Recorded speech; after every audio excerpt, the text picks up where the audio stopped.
5 अक्टूबर को है ये फ्लाइट। प्लान तो किया ही नहीं था, ये तो मैं मतलब एक ख्वाब लेके पैदा हुई थी और मैं हर एक को कहती थी कि मैं एस्ट्रोनॉट बनूंगी। ये पता नहीं था कैसे बनूंगी, मगर बहुत कॉन्फिडेंस के साथ कहती थी कि बनूंगी और बहुत श्योर थी और बिलीव करती थी। तो फिर हुआ ये कि दुनिया में जो है कमर्शियलाइजेशन ऑफ स्पेस इंडस्ट्री हो गई और एक न्यू स्पेस एज शुरू हो गई जिसमें स्पेस टूरिज्म ने जन्म लिया और स्पेस टूरिज्म की वजह से एक कॉमन मैन टिकट खरीद के स्पेस में जा सकता है। तो मैं क्योंकि बहुत पहली थी एक इंडिविजुअल जिसने टिकट खरीदा स्पेस में जाने का 2006 में, इसमें आगे 17 साल लगे हैं कि हमारी जो ये फ्लीट है स्पेसशिप की और मदरशिप की, इसको बनने में, टेस्ट होने में, क्लियर होने में, इन 17 सालों में मतलब काफी वेट करना पड़ा, मगर इसमें बहुत कुछ लर्न किया, स्पेस इंडस्ट्री में बहुत काम किए, कॉन्ट्रीब्यूशंस की। तो अच्छा निमिरा, बिल्कुल ठीक कह रही है। एक तैयार हूँ। लंबा सफर होता है। सक्सेस स्टोरी तो देखिए लोग आपको देखते भी हैं, फिर सराहते भी हैं, लेकिन उसके पीछे एक जो लंबी स्ट्रगल होती है ना, लोग खासतौर पर वो जानना चाहते हैं। जैसे कि आप बता रही हैं, आपने कोलंबिया यूनिवर्सिटी गई, फिर आपने वहाँ से मास्टर किया, बेसिकली आपका ताल्लुक कराची से है, 2006 में पाकिस्तान की तरफ से आपको ये टाइटल मिला। बट ऑल दो अगर हम बात करें, माशाल्लाह आपको जो है वो तमगा इम्तियाज़ भी 2011 में मिला, ये भी पाकिस्तान की तरफ से आपको अप्रिसिएशन का एक टोकन ऑफ लव था। लेकिन अगर हम इस स्पेस टूरिज्म की बात करें, जब आपको ये पता चला और आपने इस हवाले से प्लान किया और एक मौका मिला, इस अपॉर्चुनिटी को आप भरपूर तरीके से कैश करना चाहती हैं, लेकिन अगर पाकिस्तान की हम बात करें और हम यंग ब्रेन्स की बात करें, they are very talented, they want to do something like जो आप कर रही हैं, उस तरह से वो कुछ करना चाहते हैं। बट हमारे पास जो कमियां हैं, जहां हमारा सिस्टम लैग कर रहा है, जहां पर आप डेफिशिएंसीज देखती हैं, उसे आप किस तरह से एड्रेस करेंगी?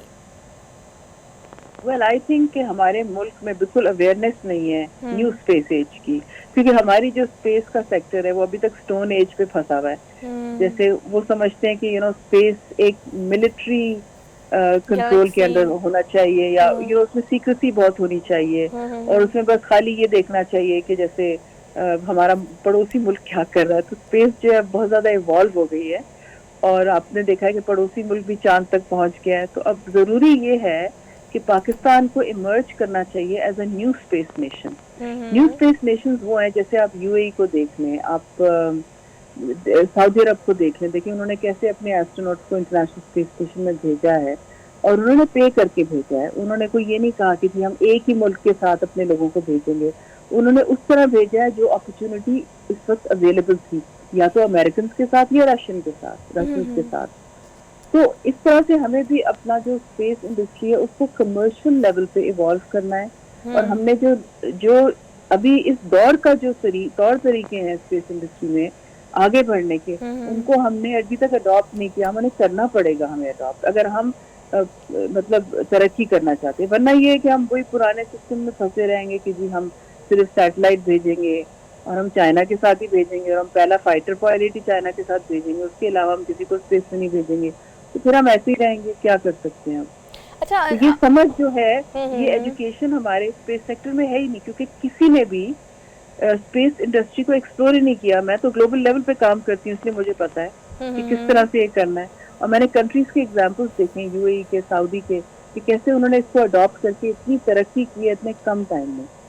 बिल्कुल ठीक कह रही हैं। अच्छा, अगर हम ब्रेन ड्रेन की बात करें, बिल्कुल ठीक कह रही है खातून, बल्कि अगर एक बच्चे की हम बात करें, खातून तो नहीं खैर उसको कहेंगे, कराची की एक बच्ची जिसने एक ऐसी ग्लासेस बनाई थी जो कि आपको वेकअप कॉल देती है व्हेन यू आर ड्राइविंग और आप जब सोने के करीब आते हैं। नासा ने इमीडिएटली कॉल की, उस बच्चे को एक दिन के नोटिस पे वहाँ बुला लिया।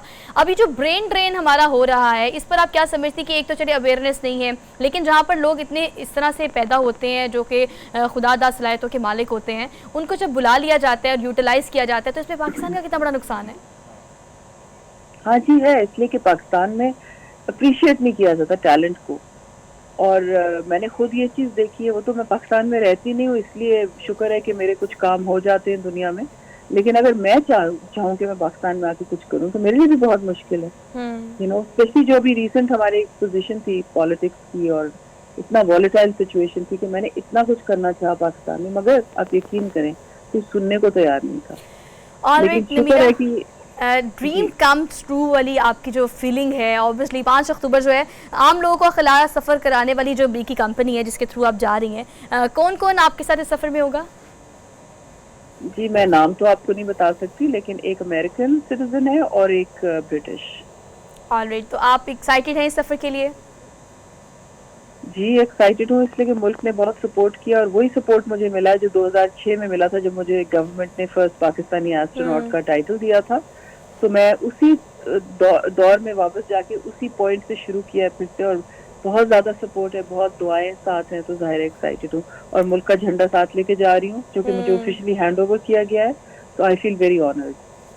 इंशाल्लाह इंशाल्लाह। नमीरा, लास्टली बस हमारे देखने वालों को, खासतौर पर जो ख़वातीन बड़ी तादाद में हमें स्क्रीन के उस तरफ से देख रही हैं, उन्हें आप क्या पैगाम देना चाहती हैं, जो कुछ करना चाहती हैं, जो आपकी तरह से बहुत सारे ख्वाब लेके पैदा हुई हैं?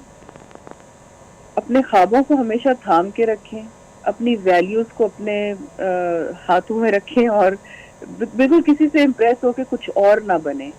अपना कल्चर, उसको उसको अपनी प्राइड समझें, उसको उसकी जो अच्छी वैल्यूज और ट्रेडिशंस हैं, वो आपका सबसे बड़ा वेपन है। आपका सबसे बड़ा वेपन को क्या कहते हैं उर्दू में? हथियार है। सॉरी यार, हथियार, राइट, हाँ सॉरी, जी। नहीं, it's okay, it's okay। हथियार है।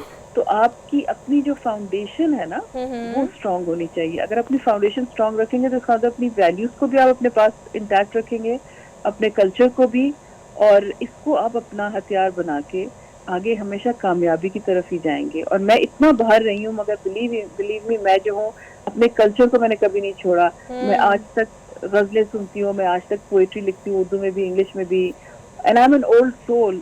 एंड वो मुझे इतना उसने इंस्पायर किया है कि मेरा वो स्ट्रेंथ था, तो we should keep that with us. All right, Namira Salim, thank you so much for being here. Thank you so much for joining us for Good Morning Public.